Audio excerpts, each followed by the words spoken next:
What is going on, everybody? Welcome into Purple Parlor, episode 41, part 2. We had to get the whole crew in. You know, it's week 1. We talked about before the Chicago game with myself and Rap.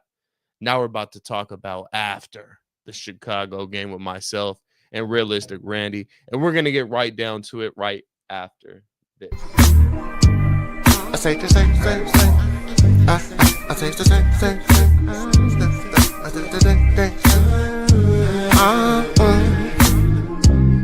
Alright.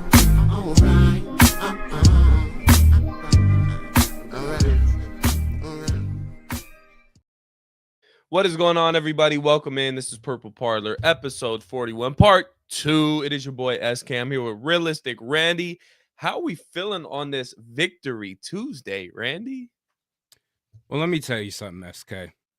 I learned a long time ago that whenever I have scorching hot takes about something, I need to, instead of prematurely going on social media and going off with it, wait for the game to be over. I've been burned many a times by making my feelings known. And you know I have strong takes. Man, I was ready to fire up some tweets saying KOC calling this Sesame Street ass offense, which he was for the first half, if not the first 3 quarters, where it's just handing the ball off, pitch out left or right, or just a quick side pass after the ball snaps. No real offense, more so a pacifier offense for JJ McCarthy. And I'm like, this is what I was going to say something like, all right, are we ready to have the conversation now? I still think it needs to be had as far as somebody else needing to call plays. But thankfully, I decided not to do that. I'm just going to wait and see how this game ends.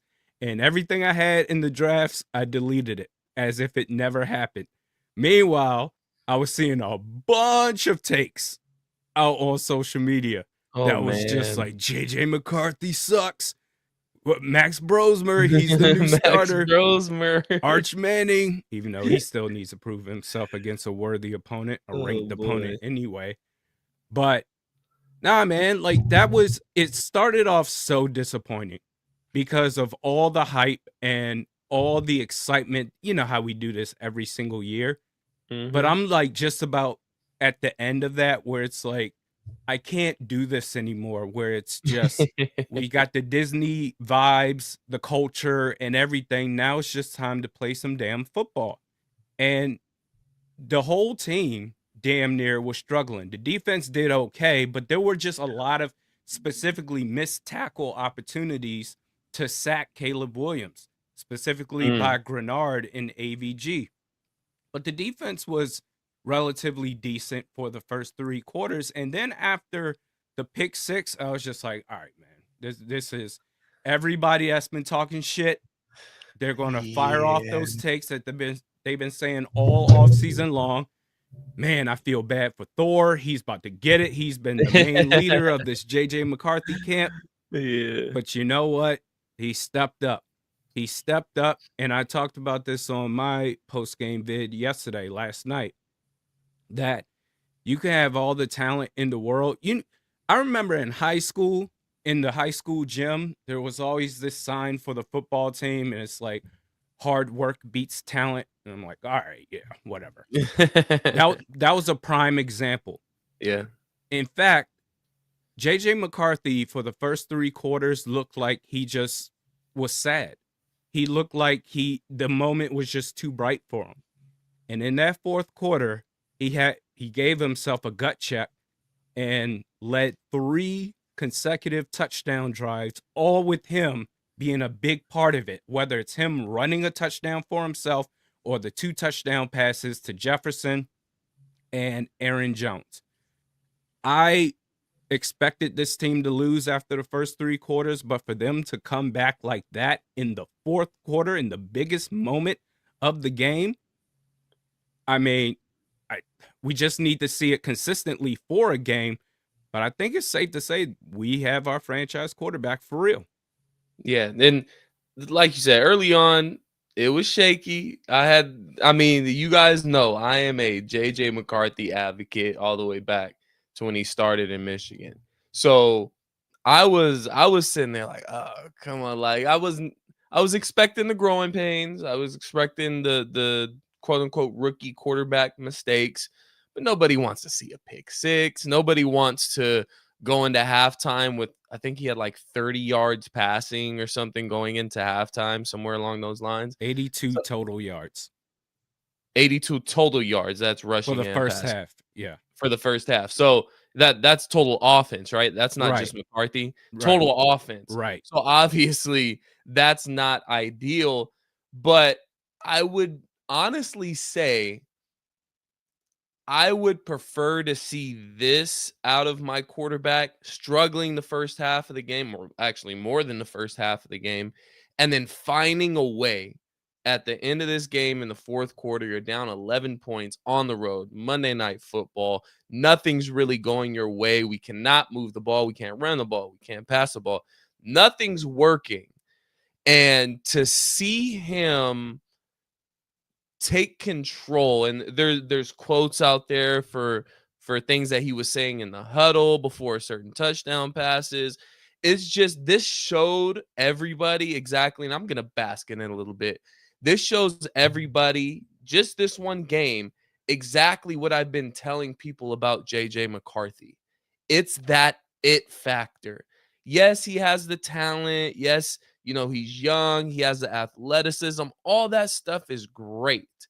But when you have games like this, which we all know against Chicago, we can talk shit about Chicago all we want and how bad the Bears franchise is.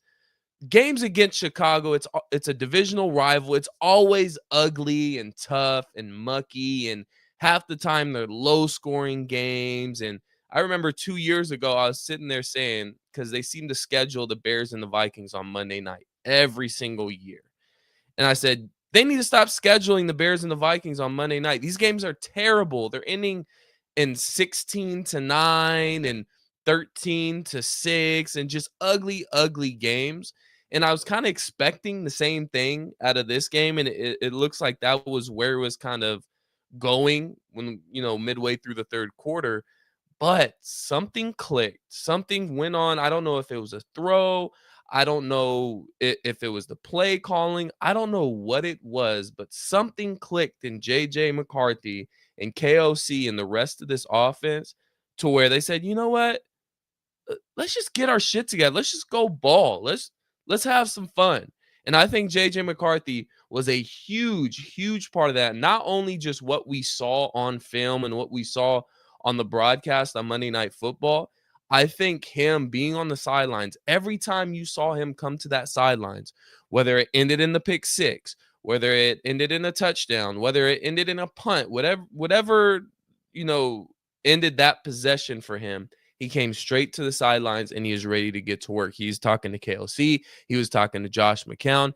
Everything you possibly want to see out of your young franchise quarterback, the poise, the focus, the short-term memory after throwing that pick six to come back out and perform the way he did. Everything that you can ask for from your young franchise quarterback, JJ McCarthy showed it to you last night.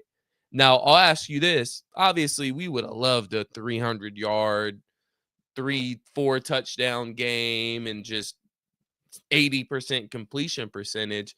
But I think this performance right here tells you a little bit more about JJ McCarthy than from first quarter to fourth quarter, he was just dominant the entire game.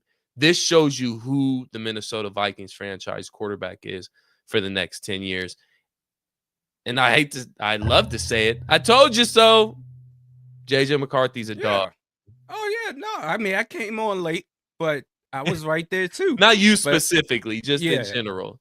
I will say, though, man, I was so close to just be like, oh, my God, all of this hype, all of this talk that we've been doing, it was coming back to bite us all in the ass. Mm-hmm. But I'm telling you, like, I think it is. I'm going to say it's 50-50. 50 McCarthy, 50 KOC. That offense in the first half was putrid.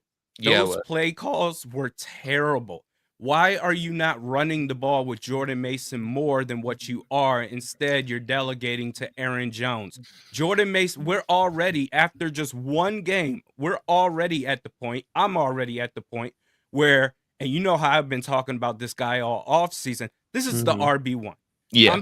I'm tired of seeing all these other teams with physical running backs and they're consistently able to move the chains. When Jordan Mason was out there, it was the same thing, but only for us, consistently moving the ball down the field. But there was some sort of loyalty there for Aaron Jones. And let's be honest, like he's still valuable, especially as a pass catching weapon. Absolutely. But as far as running between the tackles, that's exactly what you need to help this young quarterback. Jordan Mason needs to be that guy. And too many times we saw an overcommitment to Aaron Jones. The Mhm. offensive line was getting beat the hell up in that first half. The defense, they could get pressure, but they couldn't finish the sacks. Specifically, Jonathan Grenard was right there so many times, but the mobility of Caleb Williams, the defense just couldn't finish. And it's not Mhm. like it's it's crazy because during the live stream, I said so many times, we're still in this game, Yep. technically, because the defense, although they couldn't get to Caleb Williams much in the first half, they still made it tough. It was what, 10-6 by Yeah. halftime before the pick six by JJ McCarthy. So I'm just like, offense, do something. KOC, figure it out. There's no way in hell you prepared all off season just to put out this piece of crap that we've been Yeah. seeing for 3 quarters. I think he finally just said, screw it. Let's just open up the playbook. We know you can throw the ball. Desperate Mhm. times calls for desperate measures, but that's the typical KLC approach where you got the scripted drives, and then Yeah. once the scripted drives are over with, you're just like, all right, let's put the training wheels on and let's see if we can just get out of here alive and all that other stuff. I think he said screw it, and then JJ McCarthy also said screw it. He Yeah. not only has the talent, he has the wherewithal to dig deep and say, I need to step up and make plays. And you can, we have that question mark about many quarterbacks, Josh Allen or Lamar Jackson in the playoffs Yep. specifically. And I'm not saying JJ McCarthy is better than those guys, but to have the wherewithal to say, I need to step up. I have the talent in the world. I can do this. And the fact that he did it and it got the win. And that's, I think it's safe to say that's a historical win to do all that Oh, in the fourth quarter. Certainly with this team, the fact that he was able to do that shows that we have a lot of promise with this guy. He just had to break out of his shell, and KOC needed to take the training wheels off, and they both did so at the same time. yeah, and you can tell he was a little lost to begin that game. I looking at him before the game, and KOC mentioned this too. He looked extremely poised. He looked locked in. He didn't look necessarily nervous. I just think he was kind of processing everything. This is the NFL speed. He hasn't played live game action. I think they said like 600 plus days or something like that. So it's been a long time since he's been out on the field with live action. We're not going to sit here and count preseason. So maybe it just took a little while for him to kind of knock off some rust, get comfortable, get into that kind of game mode again. Mentally, he was there. That mental game mode, he was there. He was locked in. Do you But think he was there obviously, the whole time? I think he was there the whole time. I do. I just think he was adjusting to, okay, this is the NFL, kid. Like you haven't been out on this in this live action in a while. Like it's not gonna be easy. There's gonna be some rough patch. And don't get me, there's gonna be some more rough patches throughout this year. This isn't gonna be the entire season's not going to be like that fourth quarter. It would be lovely if it was, but we're going to have some more growing pains with JJ McCarthy, and that's okay. That's to be expected. What I want to see from him is how he responds to those moments, how he responds to those quote unquote rookie quarterback mistakes, which he's not a rookie, but in a sense, he kind of is on the field. So, how are you going to respond with that? And last night, he passed with flying colors. He responded and he found a way to win. And we needed him to win that game. It wasn't just, oh, well, we relied on this part of the team, and JJ McCarthy just kind of managed the game and got us by, and we came out with the win. No, that win was powered by JJ McCarthy and obviously the defense who kept us in the game for as long as they did. And then the running game picking itself up later on in the second half. If it wasn't for that running game and Jordan Mason, then we'd be talking a whole lot different today. But the thing I got to give KLC credit for, and it's what we're kind of touching on, is yes, it started off, we're kind of forcing Aaron Jones into this, where just you could tell Jordan Mason was the better running back. It just the explosiveness, everything just looked like it should be ran through Jordan Mason. I think KLC realized that.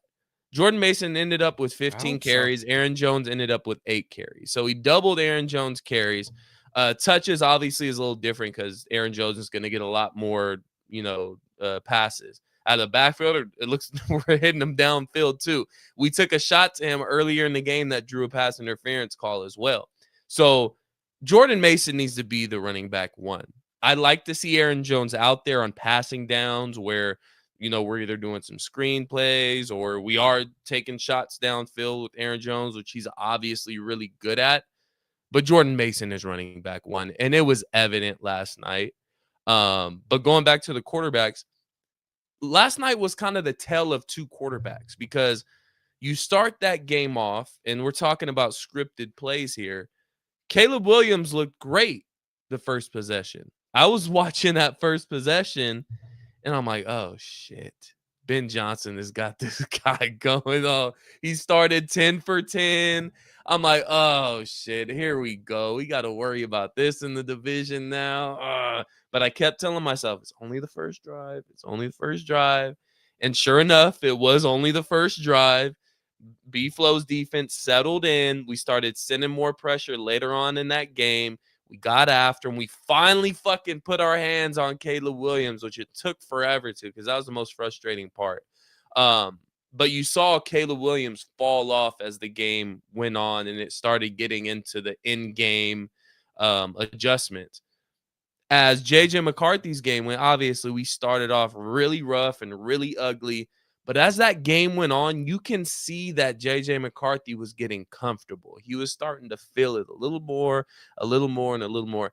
And my favorite part, and this, we'll move on after this, my favorite part of that entire fourth quarter sequence and everything is seeing just the look on his face on the national television broadcast of him coming off the field. And he just has that just want, that you can see it in his face that it means something to him. And we've been craving this as a fan base from our quarterback forever. Kirk Cousins wasn't that way. He was just, I'm just going to do my job guy. I'm going to take Tuesdays off. Like he didn't care as much as we'd like him to for as much money as we were paying him to. Sam Darnold was fine. We had him for a year. You can tell he cared, and he loved the game and he was passionate about it. But J.J. McCarthy just has that little extra in him, that dog in him, and he shows it. And when that look on his face when he was coming off the field, and I think he was looking at KOC or he's looking at whoever the hell he was looking at, he had that look on his face where I said, I'm good. We got him. We got exactly what we needed. Yeah. And I think the main thing here too is moving forward, just we got to remember this is his first year actually playing. So we have to kind of treat him like a rookie, even though he's been studying for a year plus. That the offense, Christian Darrisaw hopefully gets back sooner rather than later. I think that will alleviate some of the protection issues that they had last night. But also a big issue for the offense was the amount of times that they were in third and long situations because KOC wanted to run a putt-putt offense, almost like the training wheel offense. They wanted to protect J.J. McCarthy from the big bad wolf of an NFL defense. Jordan Mason will alleviate those issues to where you can run the ball one or two out of your first three plays, and then ultimately you can have JJ McCarthy in a more manageable third down situation. Or if you want to decide to go for it on fourth down, that's another thing. It provides the option that everybody in the league practically, if it's fourth and short, they're going for it as long as the distance is reasonable. So not at their own 25-yard line or something like that. But if it's reasonable, half the league is going to go for it on fourth down. You had no shot of doing that in the first three quarters of last night's game. So I think putting him in that bad situation time after time after time again, and him getting pressure, the offensive line falling apart, it was just too much. I don't know, man. I'm gonna disagree with you because at the beginning, once the hits started piling on and the offense was stalling, drive after drive, he looked really sad. He looked defeated to me.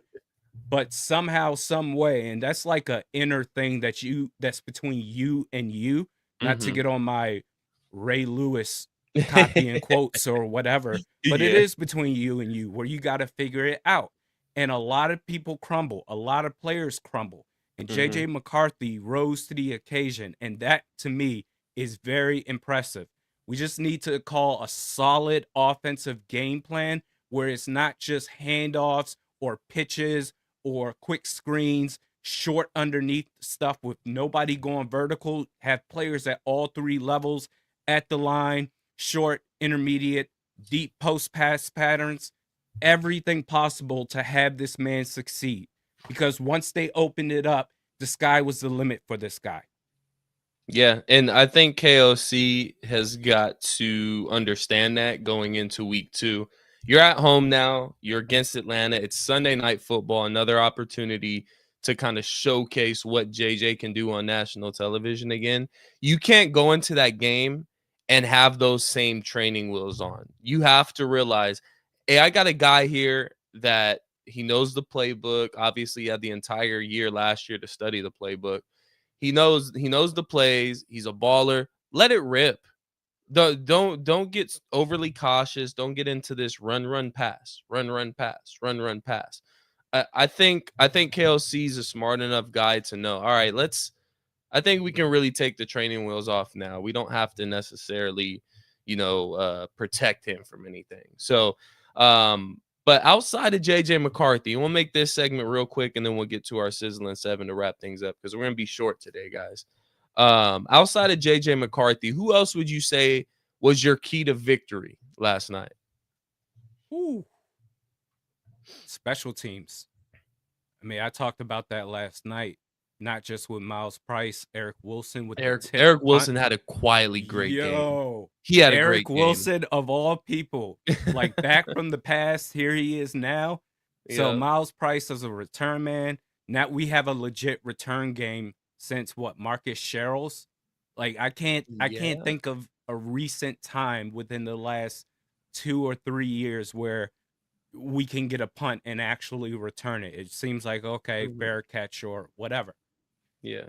And Ty Chandler, as much as I get on him, and I thought it was all Ty Chandler, but then I saw more footage last night after I was done with all my content that KOC, I got to give a shout out to him because that last kickoff after the Bears scored and it was 2 minutes, 2 seconds left, Ty Chandler, the ball went to him and he looked over and KOC said, hey, come on out. Come on out. And it's funny because during the live stream, I was watching it and I said, okay, yeah, take the touchback. And I said, no, wait, what are you doing? No, run. Because they had a timeout and the 2-minute warning left. And by him running it out of the end zone, the 2-minute warning was gone and it left Chicago with just a timeout. So they had virtually no chance of coming back unless the Vikings shot themselves in the foot. But special teams, man, I got to give it up to them, especially those 3 players. Miles Price, as a punt returner, I'm very impressed with. Yeah, Miles Price, I believe they said he had over 100 yards, return yards yesterday, which I don't remember the last time we've had that. And we kind of fell into Miles Price. He wasn't supposed to be the kick or punt returner. That was supposed to be Rondell Moore's spot. So it's kind of a pleasant surprise. Undrafted free agent Miles Price making the team, and not only just making the team, but making a difference week 1 on special teams. So that would have been my kind of shout out or keys to victory outside of JJ McCarthy. And then I would say obviously the defense keeping us in the game, giving up, I believe, only 3 points after that first drive, if I'm not mistaken. Or I mean the garbage time touchdown at the end, because you have the initial touchdown, the first possession, then you had the field goal. Caleb Williams, he ran it into where Jeff Okuda was right there. And I Yeah. think he could have made more of an effort to charge him while Caleb Williams was charging for the end zone, but he Yeah. didn't, which is fitting because I was wearing that Sean Mannion jersey last night Oh, to man. honor you know what, he made the roster and he gave up that touchdown. Yeah, this is why should have Rap's made not more with of us an effort. today. Yeah. Rap's not with us to hear that from us Yeah. today, but he's gonna hear it next week. We're gonna make sure he hears it next week. But yeah, those would be my other guys outside of JJ McCarthy, and just the adjustments from the coaching staff: Josh McCown, KOC, Wes Phillips, Brian Flores.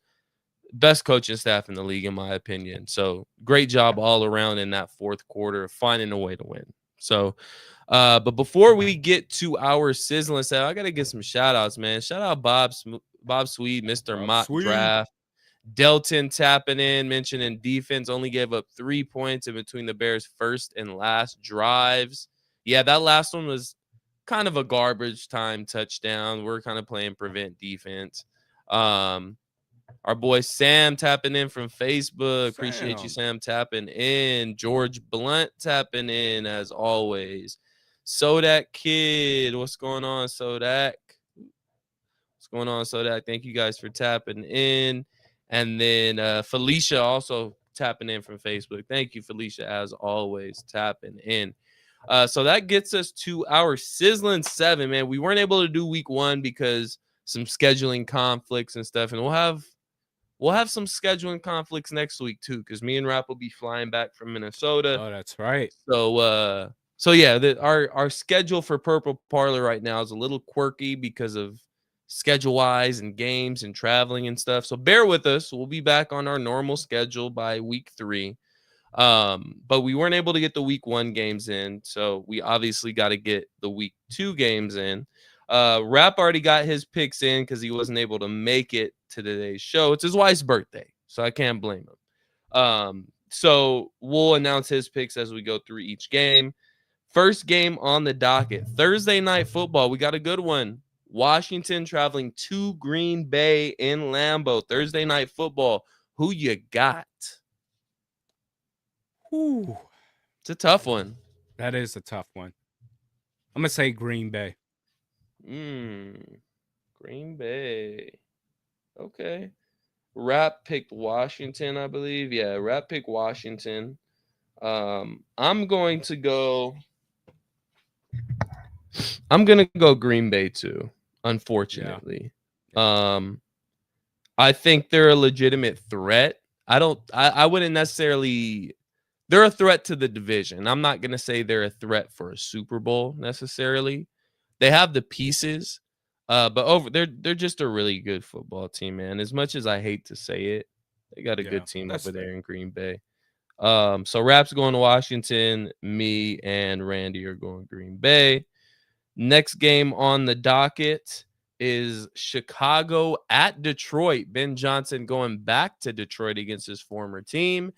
Both coming off rough losses. One was a blowout in Green Bay, and the other one was a tough fourth quarter for the Chicago Bears. Who do you got in Detroit? Chicago at the Lions.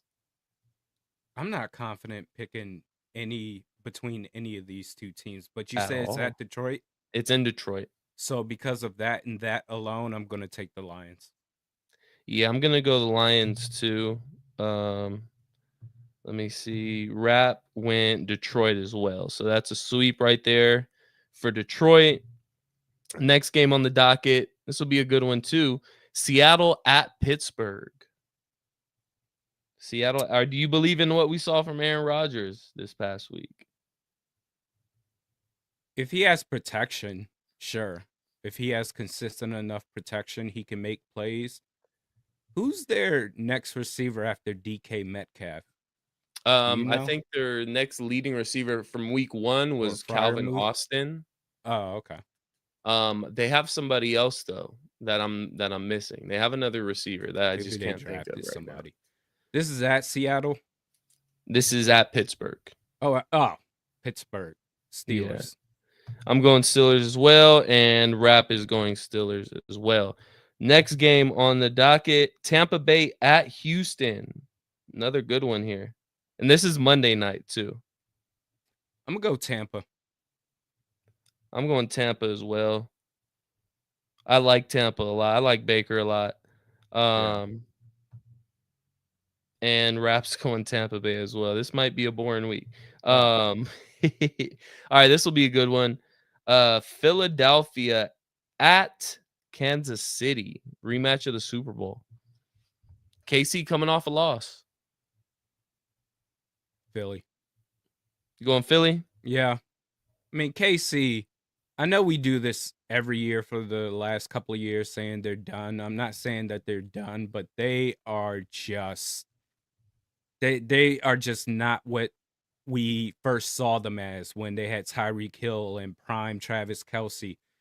Xavier Worthy, who knows how long he's going to be out for. Rashee Rice is still not going to be back with this team. Travis Kelce he's on the end side of his career. Let's just say that to be nice.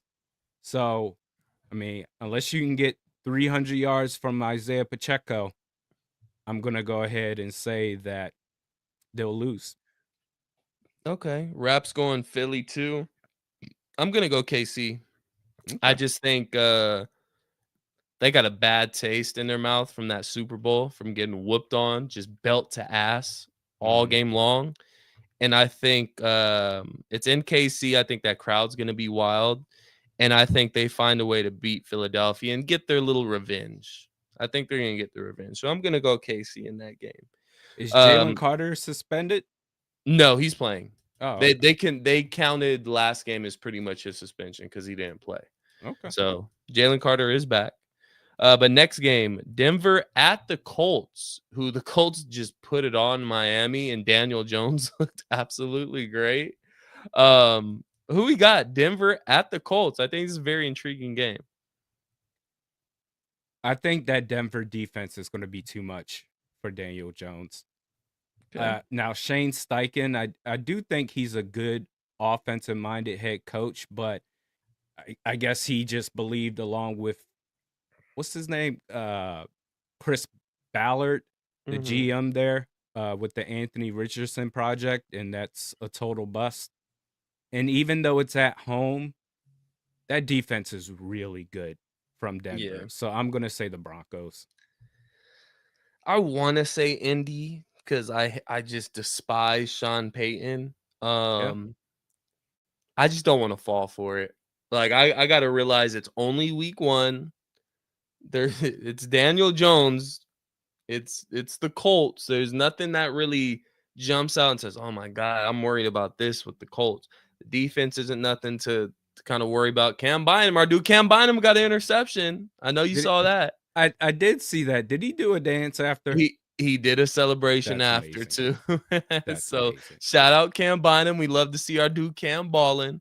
I gotta go Denver. As much as reluctant as I am picking them, I gotta go Denver too, just because I trust them a little bit more when it comes to the defensive side of the ball.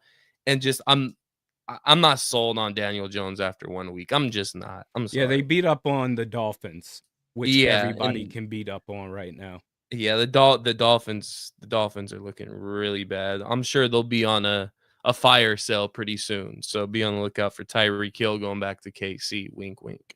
And it brings us to our last game. We all know who we're picking in this one. The Falcons traveling to Minnesota for the Vikings home opener. Sunday night football. I'll be in the house. Rap will be in the house. Who we got? And you know what? Give us a bold prediction as well.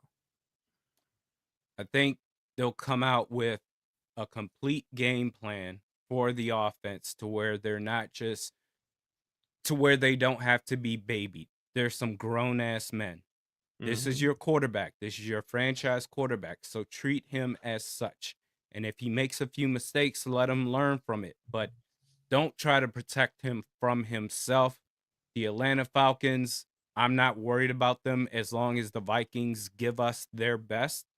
They didn't last night for the first 3 quarters until the fourth quarter. I think they will on, is it Monday night? Sunday. Sunday night. That's right. Okay. I'm going to say the Vikings win, and I'm going to say that Jordan Mason gets over 100 yards rushing and a touchdown. Okay. All right. That's a bold prediction right there. All right. Obviously, I'm going Vikings. Rap went Vikings as well. Um, I feel like this one's gonna be a little bit more of a shootout. I don't not a shootout necessarily. It's gonna be a little bit more high scoring than what we saw last night in Chicago. I feel like this offense gets going a little quicker than what it did in Chicago. You're in front of the home crowd. I hope Let's so, get man. that crowd going early. I wouldn't be surprised if we get the opening kickoff, we go down there and score a touchdown, and we have that place rocking from the jump. That's exactly what you want. So I expect a somewhat high scoring game. Obviously, we're gonna win it. And I'm gonna say that this is the Justin Jefferson game. Last game it was kind of I'm not gonna say pedestrian, but 4 receptions, 44 yards, and a He had a couple of touchdown. drops. That was a bit Couple of annoying. drops, kind of just a game. I think this game right here, you're opening up the playbook. You're emphasizing to McCarthy, get Justin Jefferson the ball. I think Justin Jefferson goes for over 100 yards and a touchdown. And I think JJ McCarthy has a better game stat wise. I think his stats look a lot better than what it did last night, which again, I'll take another 140-yard performance as long as we win the game. That's all that matters. So all picking Minnesota there. And then we'll recap those picks next week and see who's in the lead, man. So that should be fun this year. We'll come up with another punishment for this year's loser. But that's our Sizzlin 7 picks for the week. Make sure to tap back in with us. But before we get out of here, want to say anything to people, Randy? Javon Hargrave was very impressive towards the end of the game. He finally got it going. I think he got 2 sacks, or if not 2 sacks, a sack and a tackle for loss. He's a big piece. He's one of the big pieces, the big acquisitions from this offseason. I want to see the defense just shut Ish down. The secondary scares the hell out of me. There were too many times, especially that one play to DJ Moore, who was Wide wide open. open, Mm-hmm. wide open. And I know B-Flow likes to do the zone defense all game long, but at some point, you got to guard these guys because there were Yeah. too many opportunities for Caleb Williams just hitting guys sitting underneath in the soft spots of the zone for wide open catches. Mm-hmm. Get more aggressive, and hopefully the defensive line gets more aggressive and doesn't wait until the end. Man, think about this. You have a special teams unit. You have the potential to have a really, really, really good defense and a really good offense. You have damn near a complete team to be able to compete for a championship if you apply yourselves. As long as they do that, they'll be fine for the season. And if you weren't excited before week 1, well, we gave you reason to be excited for the rest of the season. So glad to see JJ McCarthy kind of getting his feet wet and getting used to this NFL game speed. So I'm excited to see what happens in week 2 against the Falcons. I'm excited to see it in person. It's going to be crazy next week for Sunday Night Football. I believe that stadium is going to be absolutely rocking. I was in a fan club out here in California and watched the game last night, and it was so packed. Like the attention and the love from our fan base that we're getting for this JJ McCarthy kind of revolution here is crazy, and it's happening everywhere. So I'm excited for next week. It's going to be a fun weekend. And obviously, we got SkolFest going on Saturday night. So if you haven't already, you better RSVP your tickets. I think we got like 30 tickets left. And we may be over capacity. So get there early because we might have to turn some people away. I'm not even lying to you. So make sure you guys go and RSVP your tickets there. And then obviously, big shout out to our main sponsor, Custom Grains, who has handled all of our SkolFest apparel. So if you haven't already, go ahead and hit the link. It's in the bio. Hit that link, go over to the SkolFest collaboration with Custom Grains. Some awesome apparel, and it's at a really good price. We're not selling shirts for $35. All right. So go over there, grab some apparel, grab your SkolFest apparel, and then see you guys on Saturday. And obviously, go and visit Custom Grains, not only for your SkolFest apparel needs, but anything custom, literally anything you can get custom.